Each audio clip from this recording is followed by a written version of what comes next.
All right, good morning. And this is therobe.org.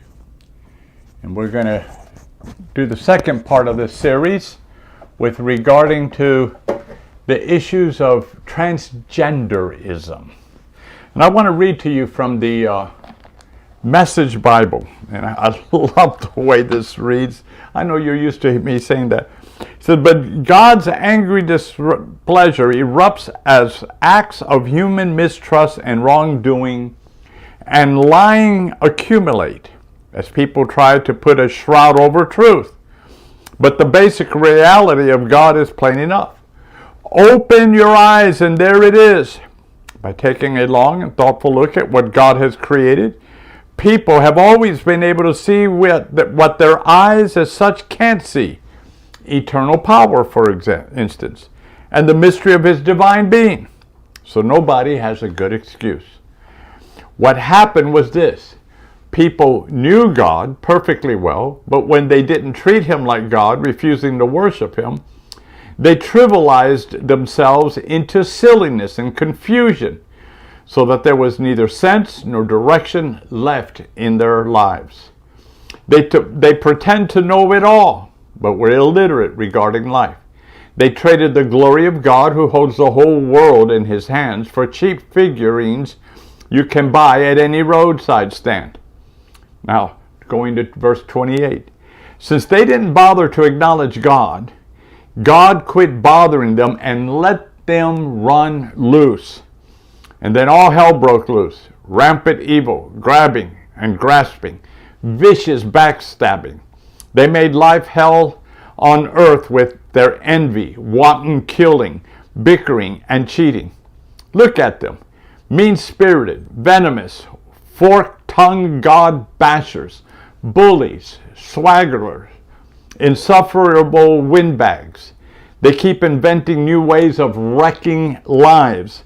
They dish their parents when they get in the way. Stupid, slimy, cruel, cold-blooded. And it's not that it's that they don't know better. They know perfectly well they're spitting in God's face, and they don't care. Worse, they hand out prizes to those who do the worst things best. Oh, boy, if that's not giving us a clue of what's going on in our day.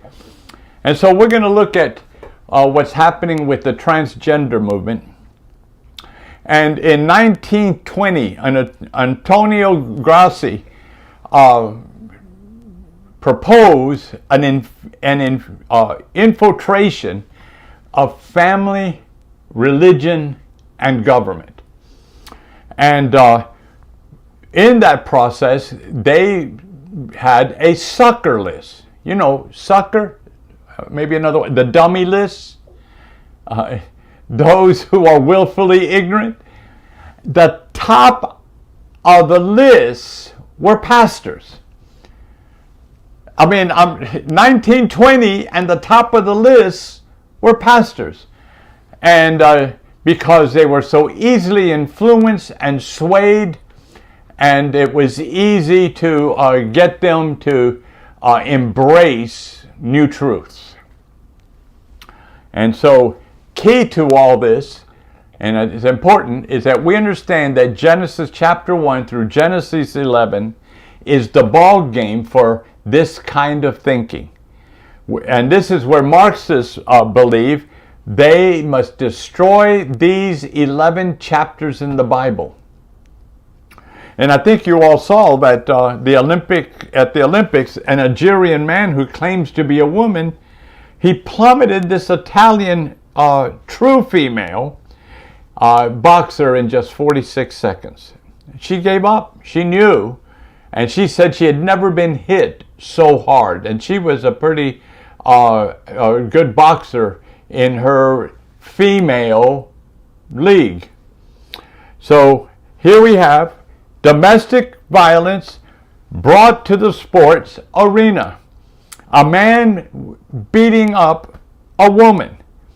And what's interesting, and what the mainstream media will not tell you, is this guy failed a gender test a year ago, and the international boxing community would not let him box against women. So he was refused at the international tournament. But however, the Olympic Committee, with their agenda, allowed him to fight a woman. And so we need to understand. Now here is what I want to read to you. Here is a word for word goals of these organizations. Gender affirming care coupled with queer theory, these are terms used to combat racial oppression and affirm sexual minorities. And here is what these people do. They throw in race affirmation and racial equality and all these things because no one wants to be considered a bigot. And so if you throw race in there, somehow it helps for people to embrace the gender issues and some of the human sexuality problems. And so it sounds wonderful when you say equal racial opportunity, but that's not what they're looking for. So the key to the deception is to couple transgenders and human sexuality with race oppression. After all, no one wants to be called a racist, a bigot, or prejudicial towards someone who looks a little bit different or a lot different than you. Now here's the key to the direction. The road to denouncing traditional biblical categories of a man and a woman, marriage between a man and a woman, is a false narrative conceived and supported by white, male, heterosexual power structure. This is what they're saying. So the war against biblical truth is hell-bent on deconstructing the truth of the Bible. This way, or the way to do this, is to promote transgenderism. Now here's what is alarming to me. A church that I pastored a few years ago, in fact the one that I retired, my second retirement, and I may add my final retirement from pastoring any churches, they had a minister there who was preaching and promoting transgenderism to the congregation. Word gets back to me that half the congregation applauded him. I'm not surprised. In my session, I had 3 conservative elders and 3 liberal elders. And the liberal elders were telling me that I cannot keep teaching and preaching those things in the Bible that are contrary to the denominational stance. The denomination, by the way, was the PCUSA, which has gone way off the charts in 2024. My conservative elders sat there quiet, silent. They didn't say a word. They didn't take up for me. And that's when I said, you know what, beloved? It's time for me to retire. I'm gone. I finished my year because I only had a few months, and then retired for the final time. Unless the Lord has another plan, and who knows what God is going to do. But you have to understand, here is a church that embraced someone who is in a same-sex relationship, and that's their issue. Listen, if there's a same-sex attraction and that's where you want to go, that's your business. But I don't think that someone like that should be ordained into the gospel ministry, and that's where the line must be drawn. They shouldn't be elders and they shouldn't be deacons.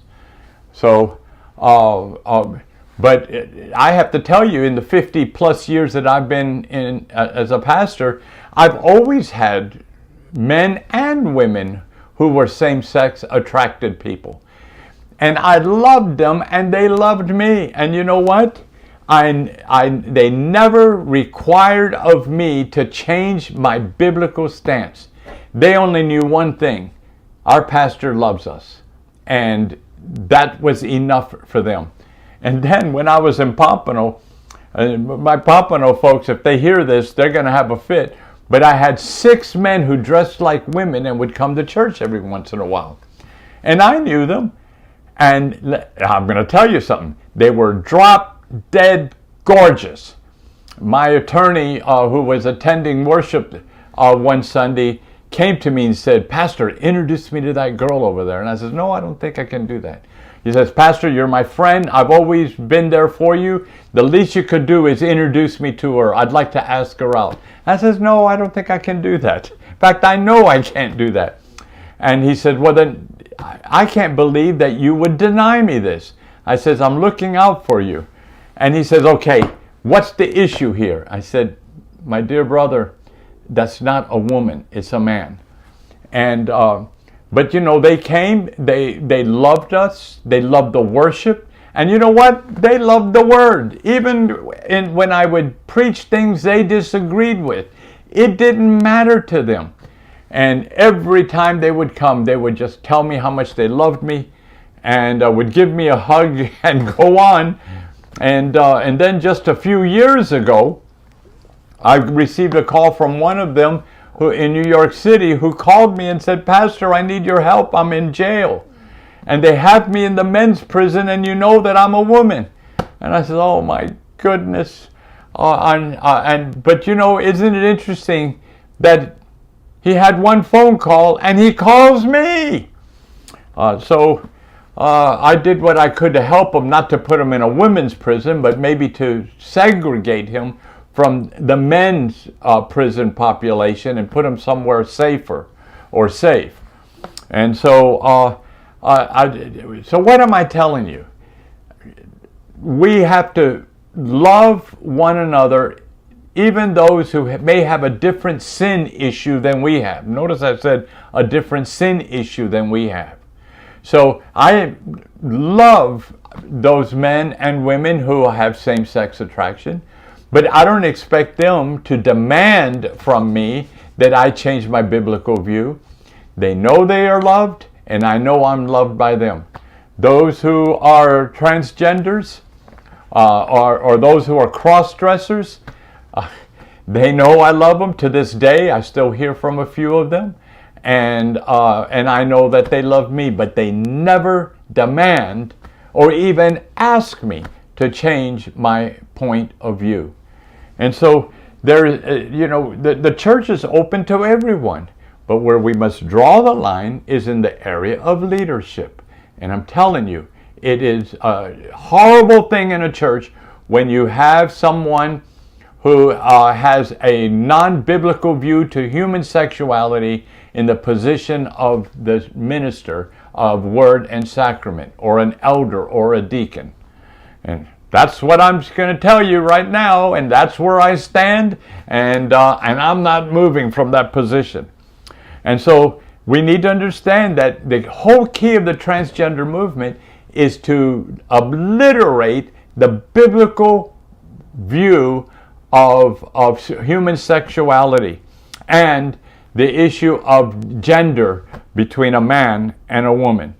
So, and you know, their whole the way that they're trying to do what they're doing in promoting this transgenderism is, if men can become women and women can become men, then the natural structure of creation can be destroyed, and that's their goal.